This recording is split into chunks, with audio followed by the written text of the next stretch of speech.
Welcome to the Accelerating Operational Performance podcast. I'm Greg Schinkel, President of Unique Training and Development and Frontline Leadership Systems. And through our interviews with people from all facets of manufacturing, supply chain, and operational management, we want you to get three things from the podcast. Number one is we want you to see whether you can gain some insights and tips into how to accelerate some of the operational initiatives that you're trying to implement to make improvements in your operation. Second, we want you to see the link and improve the link in employee engagement and making improvements to the operation, because they do go hand in hand. We believe that true employee engagement drives value. And third, of course, to help you in your development, whether you aspire to higher levels of future promotion or you just want to get better in the role that you have right now, we want you to be able to develop some strengths in fulfilling your full potential and also achieving best ever results with less stress. Our guest today is Ben Whitney, who is the president of Armo Tool and Abuma Manufacturing in London, Ontario, Canada. Ben is a smart cookie. He has his Master's of Engineering in Design and Manufacturing Engineering from Western University. And his companies, Armo Tool and Abuma Manufacturing, they really focus on creating automation solutions that automate processes. They deliver technology that their customers use to make advanced products at higher volumes and lower costs. My father, Erwin Schinkel, who passed away last year, actually started working with Ben's father, George Whitney, more than 30 years ago. So I was around, because I'm a little bit older, I was around as Ben took over the company. And Ben has really impressed me because he's built an amazing team. He's grown the business through acquisition. He's expanded into new markets, and he's really positioned the company well to take on rapidly evolving global markets. So Ben Whitney, welcome to the podcast. Thanks, Greg. Appreciate the generous intro and the opportunity to be here. Hey, well, thank you for being our guest today. You know, Ben, one of the things that for our listeners and viewers, what they want to really know, of course, is both from the successes and the challenges. But let's start off with, what's an example of a project that you were involved in that really turned out well? One of your big wins, because we believe that confidence really comes from some of those wins, because up till then it's really just enthusiasm. So what's a win that you're proud of in achieving for the business, for yourself? Sure. Well, our business is a family business, so a lot of the team and the structure and success of the organization I grew up through and inherited. Um, in 2017, we acquired a company called Abuma Manufacturing. And by then I was the president and I was leading that project. And when I went to Abuma, it was a team of about 30 people, and they'd been struggling with sales and they had a lot of long-term people who really knew what they were doing, but the organization hadn't been succeeding. The owner was in his early 70s and looking to retire. Um, so I knew when I got there it was going to be important to get enthusiasm and, buy-in from the team that we were going to do things a little bit differently. Um, and, I remember the first day there, I was really excited and I took a desk sort of in the middle of the open office so that I could hear what was happening and to start to understand the culture and how things got done. And people told me months later, you worked through lunch that first day and everybody's like, oh my God, this guy is going to be impossible as a boss. Like, look at he worked through lunch. Well, he's going to be a slave driver, right? And I remember I was still there when everybody else left for the day. But one of the things that I did that worked really well is I did a survey for every employee, and it was just a simple two-page, and what it said was, what's two or three small ideas for improvement and one or two big ideas for improvement. And I gave a couple of examples of what those might be. And I told people that they could, that this could be anonymous, but I was really impressed. The vast majority of people returned it with their names on it. And then we created a list of all of their suggestions. And then we really worked on knocking a bunch of those off. And the great thing was that it gave us a mandate to do a lot of things that we already had on our list, but now it was the team's ideas. And because there was some anonymous ones, we could also sneak one or two ideas onto the list that really came from myself and the new management team.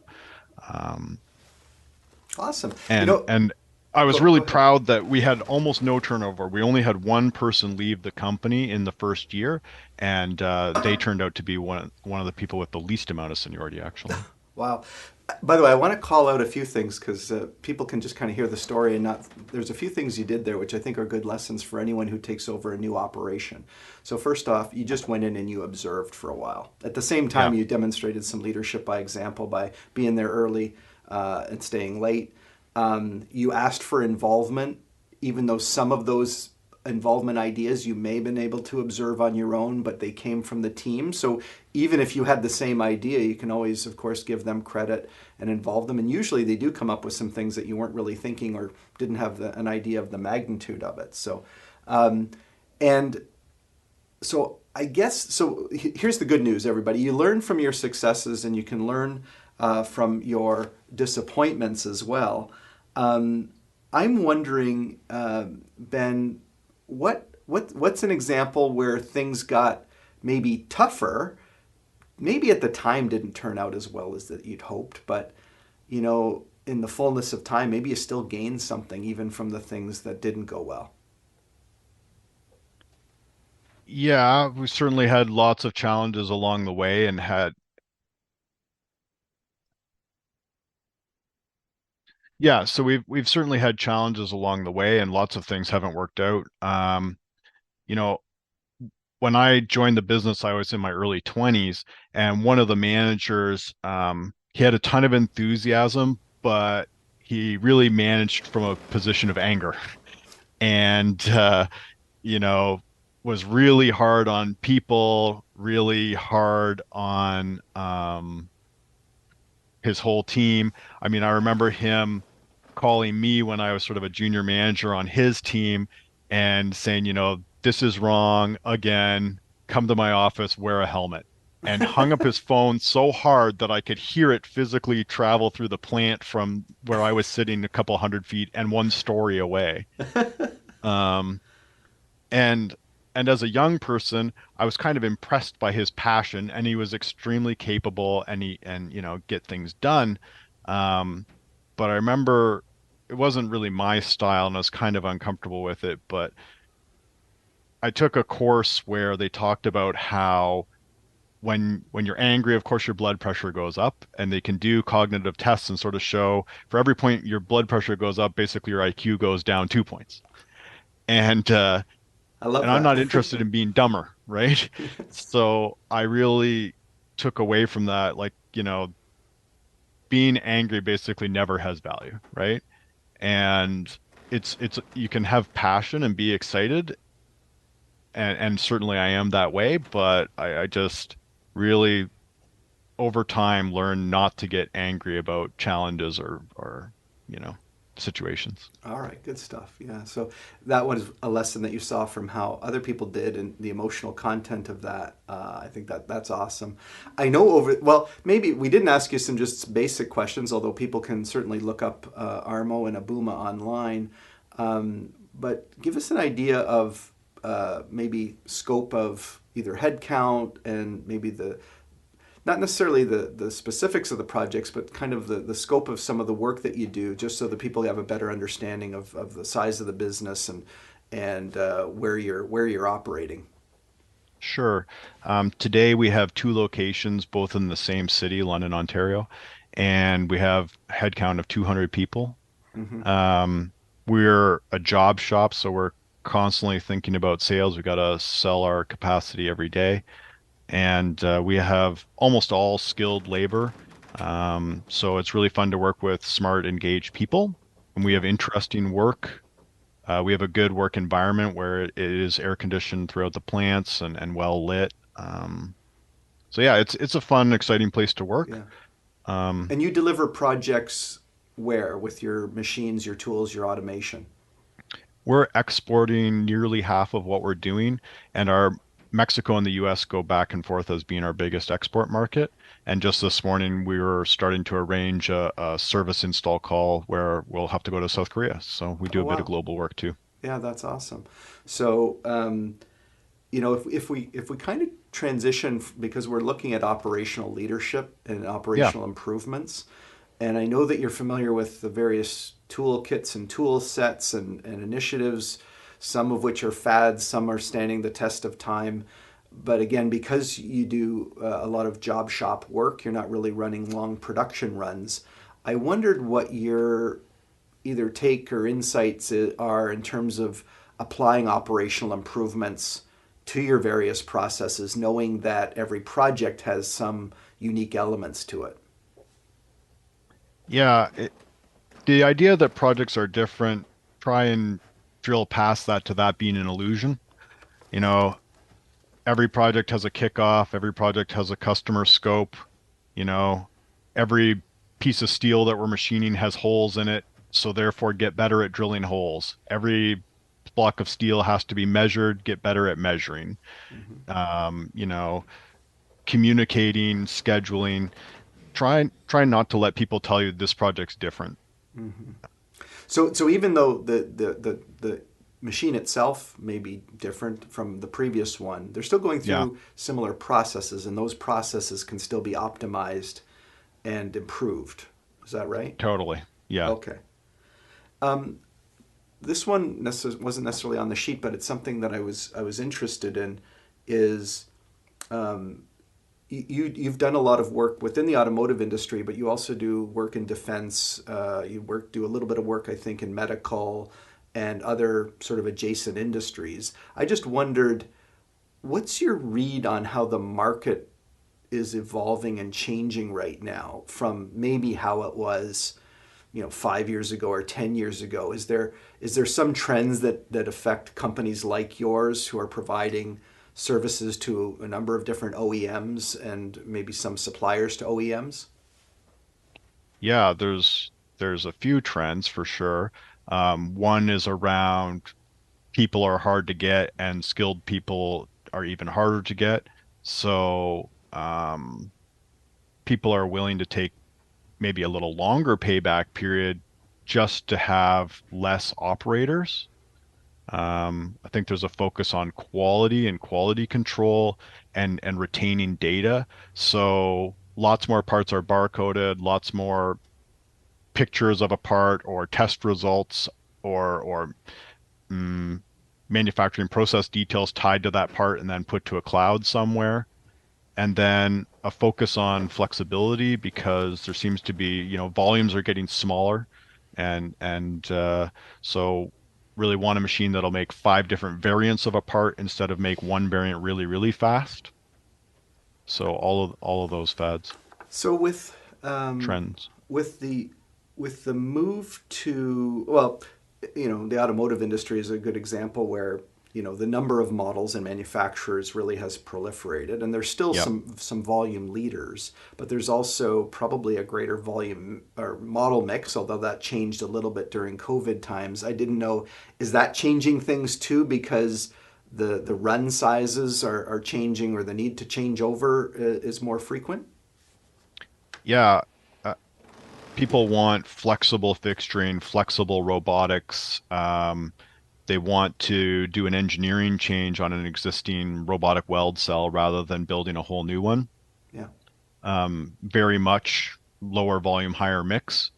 And it's true that like car XYZ might have had five trim levels and it's gone down to three, Mm-hmm. but the volume of that overall model is still shrinking. And Mm-hmm. most of the parts we're involved with are metal parts, and they tend not to be different between those trim levels so much. Right. So yeah, we're seeing lower volume. And then robots and vision systems are getting better so fast that there really is you can build in more flexibility Yeah. into a cell. It's one of Yeah. the things, and this, that I admire that you have to grapple with, but I'm also, as a business owner, conscious of the need for constant reinvestment because, the tools get faster, the machines get faster, the vision systems are getting better.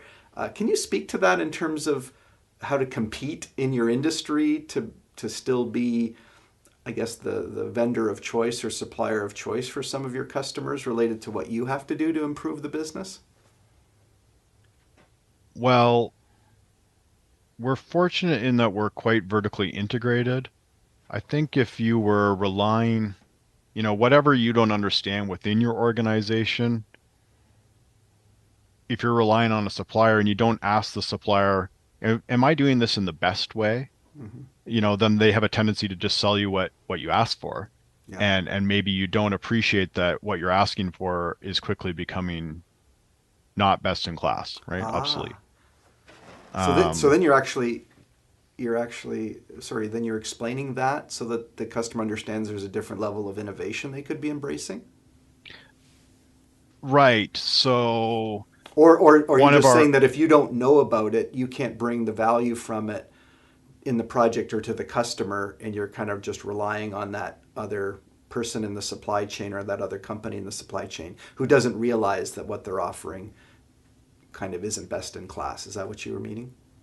Yeah, we've got a smaller competitor and they're building a machine similar to ours if you went back in time 15 years, but the cameras that are being used and the control systems that are being used, our machine has moved quite a long ways. And that's because they just don't have much controls expertise in-house and they're building what they're comfortable with. Yeah. Um, and maybe it's even still what their customer is asking for, but the their machine's looking older and older next to ours, even when it's brand new. Right, right. So it's just you need to be on the cutting edge, and because the innovation and technology is improving so much, you have to always be looking at that. And I know that you do that. I want to go towards our organization for a minute, and I Okay. know, like you spoke about the one manager who, gave you one of those lessons in how not to lead. Yeah. And I know over the years you've evolved your organization quite a bit, partly just to achieve growth, partly just to adapt, partly just because it has been so many decades of you running the business that some of those folks would have retired. But I'm interested because to deliver what you deliver to your customer requires like this orchestration across all these different departments and functions. How do you manage the interrelationship between those departments, because they often have sort of their own either goals or mandates or what they think success looks like, and it could be at odds maybe with what another department's goals or mandates or success looks like. And I just wondered, how have you created the culture and the atmosphere that I guess mostly deals with that? You're never going to completely eliminate it, but do you have some thoughts on departments and how they align in terms of what they prioritize? Yeah, silos are tough. Um, One thing is that our manufacturing group serves the sort of customer facing product groups, and I don't make them into a profit center, even though maybe lots of people would say that you should. And I do that because I want them to serve the other groups. Mm-hmm. So if I'm in the automation group and I'm trying to sell a piece of automation and oh, we forgot something and I need this block done in a big hot hurry and I go to manufacturing, if manufacturing's a profit center, then instead of saying I'll get that done for you today, they say things like, "Oh, I'm going to charge you extra and I'm going to just get this done for me because I know the big picture that this block is really important and or that's what's going to drive it." And to the point that if somebody is asking manufacturing for, well, why don't you guys just, do this job for me? You used to work with me and I'm a customer. No, we hand that off to tooling and let them provide project management and then they schedule and organize. I think if you're serving customer facing groups, you can't also be a customer facing group. You Oh, start to get interesting. Yeah. That's good, because I do think that that's actually a challenge that we're trying to solve through a new model that we created called the Operational Priorities Accelerator model. And what it hmm, says is that over time, usually not by design, it just kind of evolves that way, that the departments have their own sort of metrics and goals and measurements, and they start to put a lot of emphasis on those, but no one is necessarily sort of doing the air traffic control between them to say, really, like, let's focus on what we actually have to deliver to the customer and make sure we're aligned all on that, even if it might Yeah. disadvantage us. And I think what you're saying is manufacturing might say, hey, it's going to work out better for us from our cost and efficiencies to do it in this order or to move from this job to this job, not necessarily to put your job faster. But meanwhile, the customer has a tight deadline on something or it's going to hold up other operations. And so you need to make the sacrifice in manufacturing, even though your efficiencies might look bad as you change over another machine or, disrupt a run mid-run or something like that. Um, Yeah, because yeah. when manufacturing starts to think about their own efficiency too much, they start to say things like, let's outsource all the most difficult manufactured blocks. Mm-hmm. Well, actually, we're a capable and somewhat expensive manufacturing site. We want to actually keep the most challenging blocks. And those are the blocks where it's most likely something will go wrong or it needs a lot of informal communication. Well, that happens best within our own walls. Yeah. So you see how a simple metric like machine uptime drives you towards something that's not really in the best interest of the organization. Yeah. So if I go even further, so from just the organization of the functions to the people, I Mm, know that we've benefited because you've continued to send your frontline leaders to our frontline leadership program, and I appreciate that. Um, I also know, having known you for so long, that you, even though you're technically minded, you also have this sense of culture and and behaviors and leadership. And I know you've had your shares of having to deal with getting leaders aligned to the right way of doing things and the right way of handling situations. But I wondered, what we're noticing is that most of the time when we go into doing leadership development, everyone's kind of happy as long as everyone gets something. First of all, thinks that the training is decent, and I know we get good feedback from your people. But it's like, what's your view of, I don't know, leadership culture, how people get treated? Do you have any insights you can share on that? So I used to say that um, so my dad was really good at empowering his managers and really making them feel like entrepreneurs who are running their own business. And that was really good for getting them to take ownership. And then I wanted to centralize and standardize things a little bit. So I had some trouble with the management team that I inherited because I was asking them for some different things. And I kind of said it's like driving a chariot. And, my managers are the four horses that are pulling the chariot. It's my job to keep them pulling in the same direction. But if they bite each other every once in a while, that's okay because they're, high-strung stallions and they're gonna, you know, so some amount of bumping and friction between them is okay as long as things are traveling in the same direction. Okay, all right. So But I'm not sure I yeah. would agree with that when it comes down to frontline supervisors. I don't want them, I don't want that level of individualism and conflict, Right. And now we have them much less, biting and nipping between them than we used to. I want to go a little different. So one of the aspects that I've talked to senior leaders about, and I know I ran through this with you in a meeting that we had a few months ago. It's this idea. Well, we've called it decision making waste, but that's probably the negative view of it. You could view it instead like Okay. empowerment.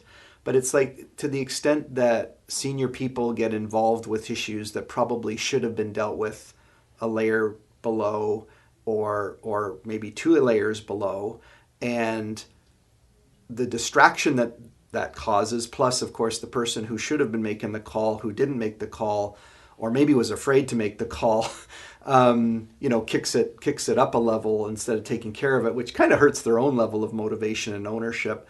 Um, so and that's a very broad preamble and ramble.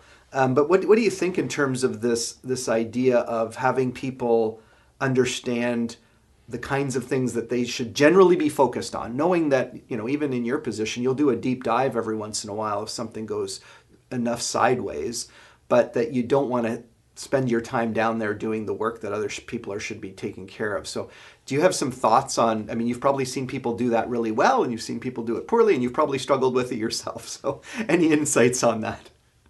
Well, I love solving problems, but that's not actually a great leadership trait, I think. Um, when we promote somebody to supervisor, my advice is when somebody brings you a problem, right? What do you think we should do? That sounds good. Those are the only two sentences you need.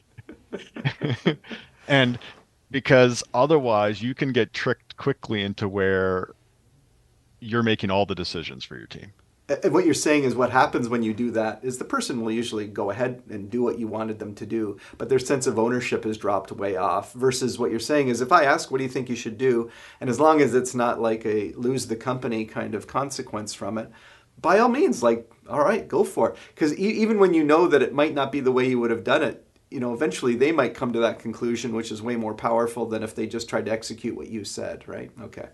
Yeah, I and people get addicted to being told what to do. And of course, add other questions. Like if you don't really like their suggestion, right? Then you just add more questions is really, in my mind, the best practice of like, huh, well, isn't there something we could do sooner? Do we need to wait for that person to come in? Oh, last time didn't we do something different than that? And try and get them, get you know, asking the questions thinking. for, yeah, get them asking the questions. I like it, but I see what you mean. It's frustrating sometimes because you know that the maybe the most direct route from A to B is just to tell them what it is, and just learning that you don't really gain in the long run by not the development of their wisdom over time is so valuable that it's better just to guide and ask questions, and then I guess count on the fact that they're smart people. They're gonna learn from the things that worked well and not well, and maybe just make observations.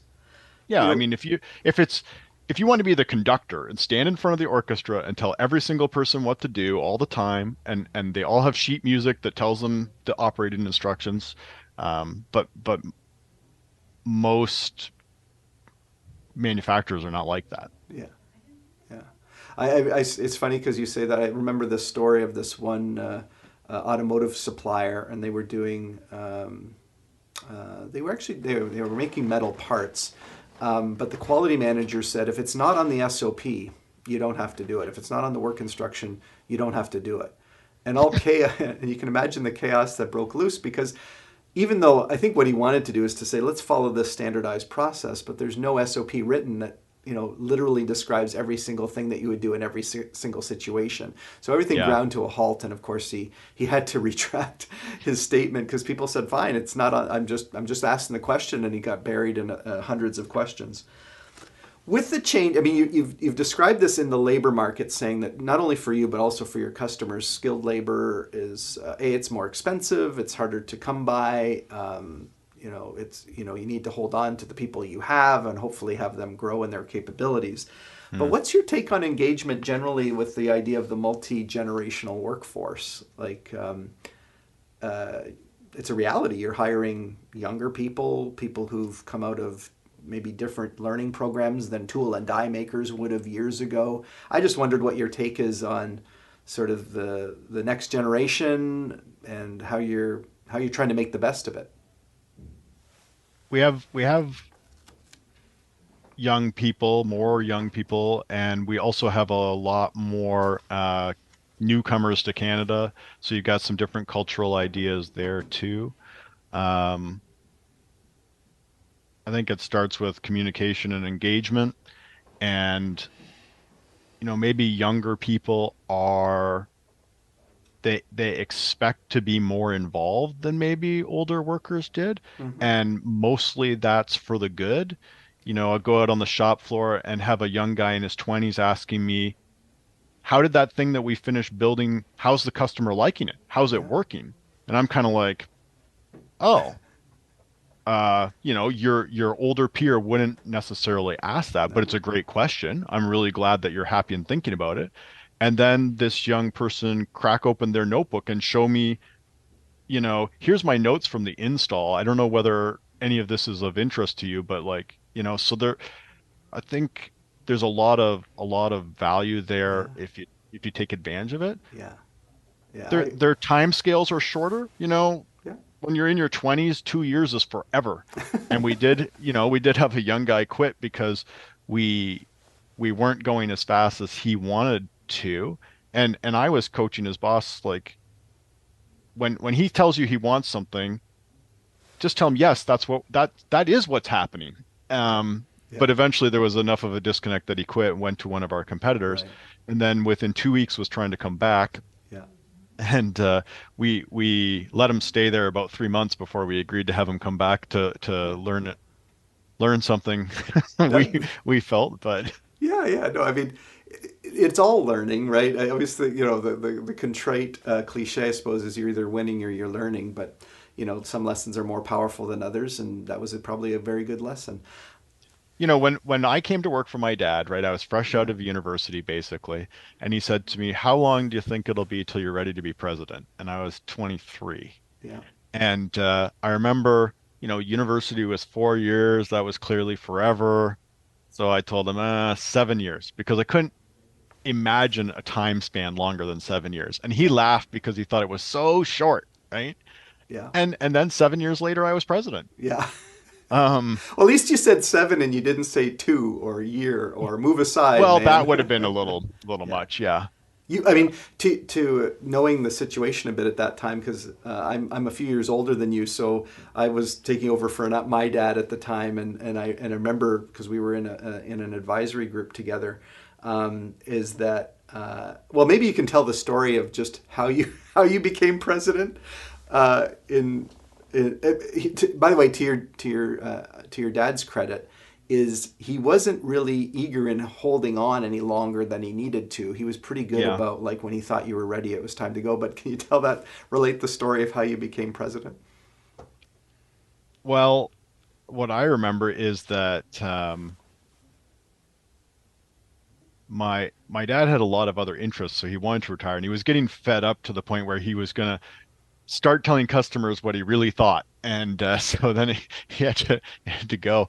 And basically, one summer he took Thursday afternoons and Fridays off, and then by the start of the next summer, um, yeah, he told me that I was president. Yeah.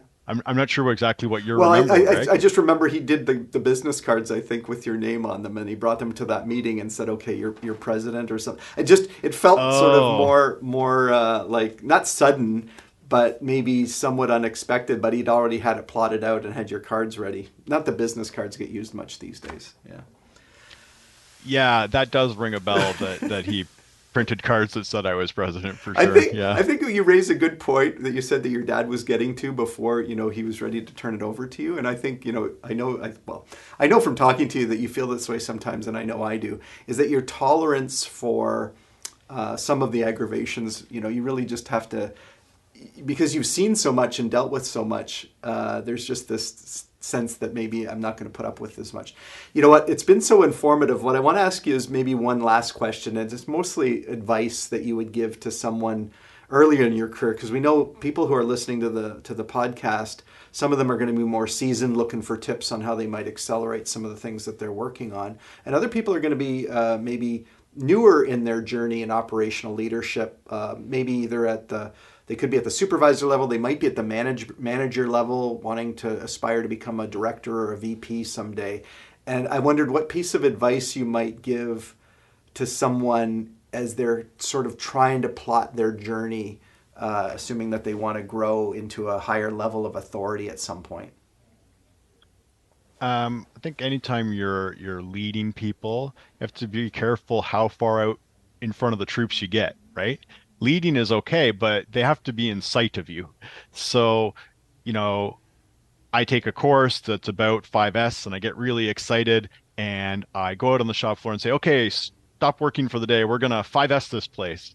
Mm-hmm. Um, and all everybody else hears is, "We're gonna stop working to clean up. What a waste of time." Um, so you have to do the groundwork to explain to people what 5S is, Yeah. um, and be sure you're going to make it stick and get some buy-in, especially with lean for the frontline worker. Lean means cut the fat, which means, uh-oh, am I the fat? Yeah.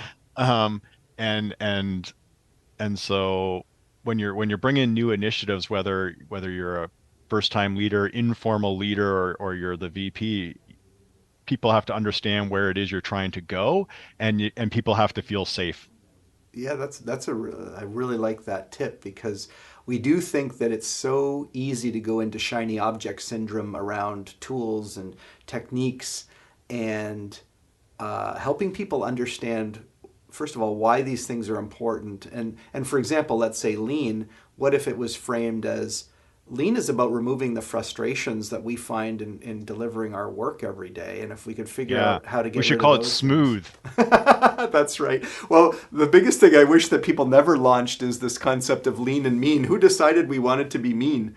And your Yeah. idea of safety is important, not just like physical safety, but psychological safety. Like if I Yeah. feel threatened by whatever it is you're putting in front of me, that's just going to cause me to have resistance. So, Which is but yeah, basically just trust, right? yeah, So I spend a lot of time trying to be personable with people and be authentic and build trust so that when something weird happens, people go, I bet Ben didn't mean for that to happen, not right. that asshole again. Yeah, yeah, yeah. No, I would agree that what building up trust over time does is it gives you a bit of credit in the emotional bank account, I guess Covey would say, Yeah. so that you get the benefit of the doubt, or at least that I don't think that that's what that person would do. Yeah. Hey Ben, I want to respect your time and just say thank you for being on the podcast. If people want to just get to know more about what Armo Tool does or Abuma Manufacturing does, what's the website, the best way that they could find out more about what the companies do? Sure, they could check us out at armotool.com or they could get on LinkedIn and search for Armo Tool or for myself, Ben Whitney. All right, that's awesome, folks. You really have a gem here in Ben, and I've had the benefit. Most people you meet in your life, you only see a little snapshot of where they are. You don't really know where they came from or the evolution that they've done. Ben has impressed me all the time. He's younger than me. He's super smart, and as a result, what I notice that he does is he just has this way of layering in on his intelligence, because that could be threatening to people at times, but he just lays in that nice. I hope you can see that Ben lays in that nice relationship side, which we think is important for all leaders to truly excel in whatever position that they have. So thank you, Ben Whitney, for being on the Accelerating Operational Performance podcast. Have a great day, everybody, and we'll catch you next time. Thanks, Greg.